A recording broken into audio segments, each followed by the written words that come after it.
Arias, ejecutiva de telecomunicaciones y experta en estrategia operativa y transformación. Y vengo a hablarte hoy de cómo navegar esta tormenta perfecta sin precedentes para ti, CEO, director o directora ejecutivo o ejecutiva, en la que estamos inmersos y que se llama cuarta revolución industrial.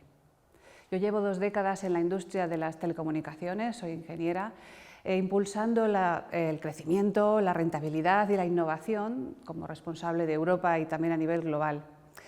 También colaboro compartiendo mis conocimientos con el Centro de Liderazgo y Tecnología de la Universidad Politécnica de Madrid. Tengo un especial foco en la convergencia de la tecnología y el humanismo. Por eso también estoy certificada en responsabilidad social corporativa, así como en coaching, y tengo un máster en filosofía y ciencia.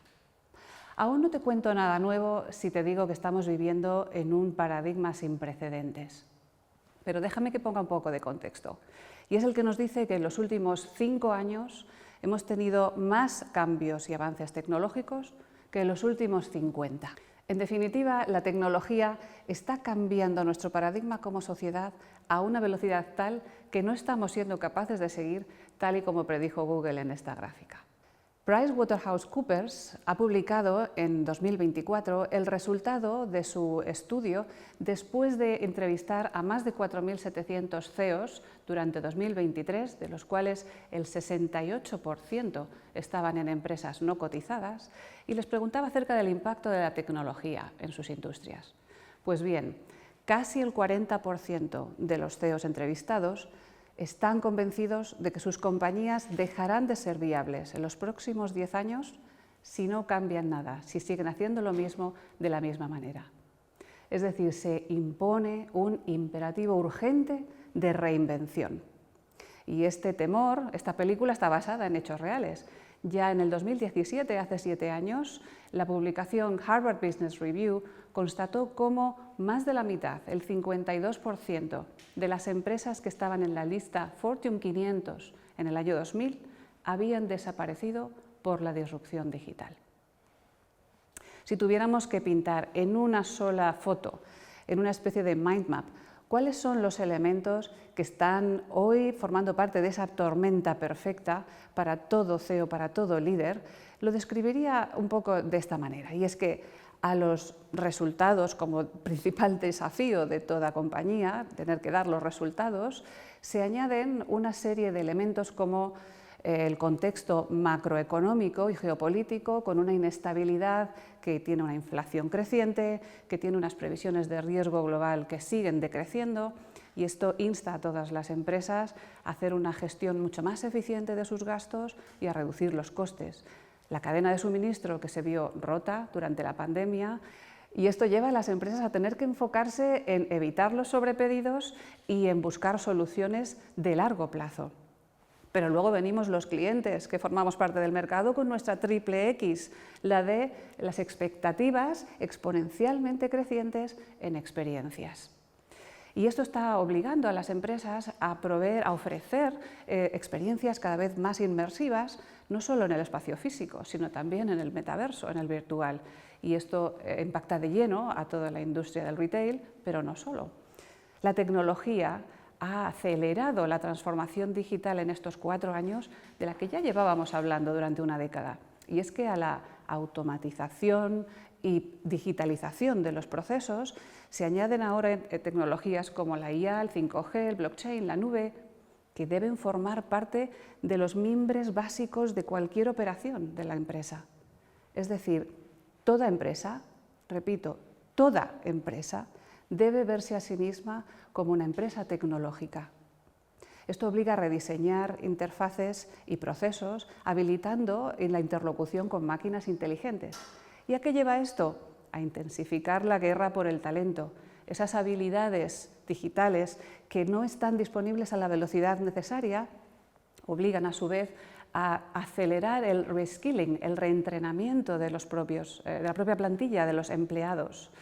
Claro, para que esto sea posible hace falta no solo un entorno flexible de trabajo que permita la conciliación, sino además y sobre todo una cultura que abrace la complejidad de la diversidad en su más amplio espectro. Estamos hablando de diversidad no solo de género, sino también intergeneracional, geográfica, de cualquier tipo de orientación, porque no sé dónde va a estar el talento, dónde lo puedo encontrar.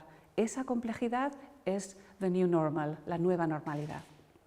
La ciberseguridad, la seguridad de los datos es tan básica como el flujo de caja de cualquier compañía. Si no está, no existe, desaparecemos. La sostenibilidad está añadiendo además retos, desafíos importantes para las empresas comprometidas, porque deben demostrar que tienen protocolos y procesos en marcha para asegurar una transición energética de verdad sostenible y perdurable en el tiempo. Pero además no sirve solo asegurarlo para mis propias operaciones. Ya no puedo jugar con cualquier player en la cadena de valor, solo puedo hacerlo con aquellos que están en mi misma onda de compromiso. A esto se añaden otros desafíos que he añadido, como el reporting transparente, la presión a nivel regulatorio, especialmente en el entorno europeo. Para las empresas ha crecido tanto, se ha intensificado tanto, que está generando cierta tensión entre el regulador y las industrias, porque exige no solo que seamos buenos, sino que además demostremos cómo lo estamos haciendo para ser buenos. Esto obliga a tener una serie de auditorías y de reporting transparente, no solo con datos financieros, sino también y sobre todo con la información no financiera. Y este es el principal escollo. No se sabe aún muchas veces dónde está el dato a capturar, no existen los mecanismos, plataformas para hacerlo y monitorizarlo con el mismo rigor con el que se consigue hacer para la información financiera, lo cual llevó unas cuantas décadas y algún que otro escándalo. La velocidad a la que aparecen nuevos competidores, empezando por mis clientes. En unas instancias pueden ahora también ser mi competidor y en otra puede seguir siendo mi cliente. ¿Cómo manejar este ecosistema de alianzas fijo-discontinuas? Se convierte en algo con unas fronteras más difusas, más complejo de gestionar. El acceso a la financiación ahora también sigue estándares éticos y verdes. Y, en definitiva, la presión legal y también penal sobre la figura del CEO y el comité ejecutivo se ha visto ampliada también en contextos muy diferentes a los tradicionales, como puede ser la responsabilidad de responder por la protección y privacidad de datos de los clientes o el asegurar el equilibrio de género en todos los niveles de decisión. En definitiva, en este entorno tan cambiante y tan complejo, la adaptabilidad, la transparencia y la innovación son factores clave para cualquier éxito empresarial. O dicho de otra manera, el retrato robot del CEO y del líder de hoy es el de un superhéroe o una superheroína. Nunca lo de la soledad del poder fue tan real. Bueno, no todo son malas noticias. Lo cierto es que es precisamente en situaciones turbulentas, de cambios constantes y en los que hace falta una toma rápida de decisiones, cuando más útil se convierte la figura del consejo asesor. En entornos tan cambiantes, las empresas no pueden relajarse y es necesario acceder a conocimientos y experiencias que no siempre existen en la propia estructura ejecutiva. El rol del Senior Advisor en el consejo asesor se convierte en este contexto en un instrumento muy útil y eficiente desde un punto de vista económico, flexible y bajo demanda para adquirir esos conocimientos y experiencias en plazo determinado. Pero este consejo asesor no es un concepto nuevo. Nuestros antecesores griegos ya lo utilizaban y era un órgano que llamaban la boule, que tenía una función consultiva. Preparaba propuestas de leyes y políticas que serían luego aprobadas, discutidas y aprobadas por la asamblea, en este caso el CEO y el comité ejecutivo. Además, contenía una representación de diversas perspectivas porque estaba formado por ciudadanos elegidos por sorteo, de manera que se aseguraban de cubrir todas las necesidades reales. Tomaban las decisiones de manera colectiva, al igual que hace un consejo asesor para elaborar cualquier propuesta. Participaban de la planificación estratégica de la ciudad y asesoraban a los líderes políticos en cuantas cuestiones fueran consultados. El matiz es que el consejo asesor no está formado por ciudadanos elegidos por sorteo, sino por expertos en conocimientos y experiencias que son necesarias en un momento dado. El rol del Senior Advisor está muy consolidado en Europa, como así lo pone de manifiesto el último informe de la consultora Exec Avenue, elaborado en 2023, después de consultar, entrevistar a más de 100 líderes de diversas compañías y países europeos.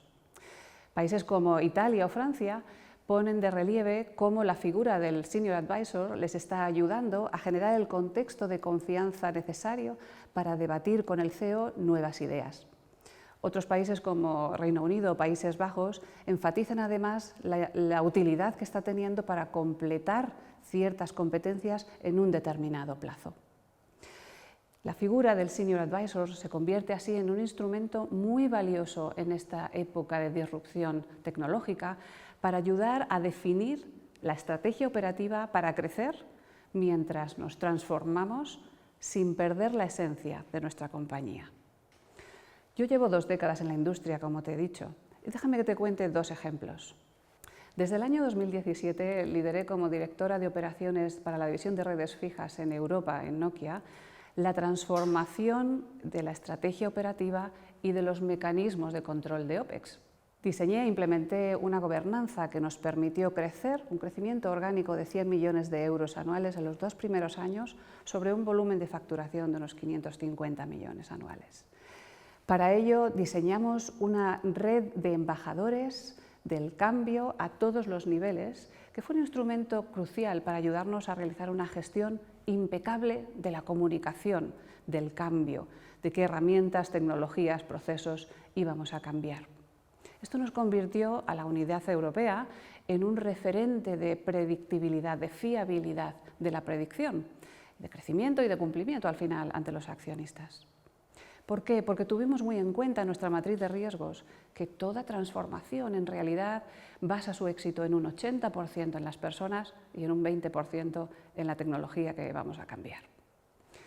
Otro ejemplo, imagínate tener que convencer a toda una estructura comercial de toda una división de que a partir de cierto momento deben dejar de realizar sus ofertas, sus presupuestos más simples con recursos locales, para delegar esta tarea en un equipo centralizado, remoto y automatizado.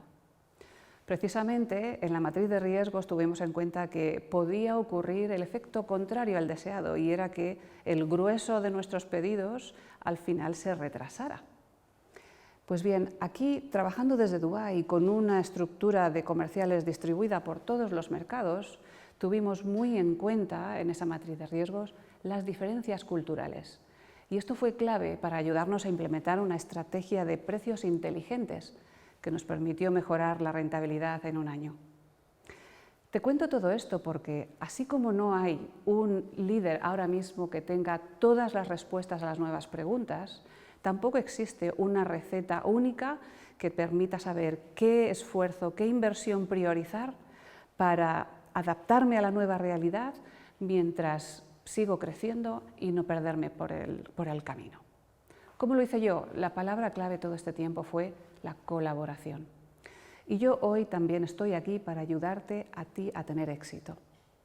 Si quieres, hablamos de cuáles son tus necesidades para poder adaptarte a esta nueva realidad, conseguir crecer y no perder la esencia de tu compañía. Déjame que acabe con una reflexión. No es mía, es de la escritora vietnamita Le Yen Mai, y dice: no podemos perder la capacidad de ver, de maravillarnos ante las pequeñas cosas. No podemos considerar normal como la gota de rocío en una brizna de hierba, lo que en verdad es extraordinario.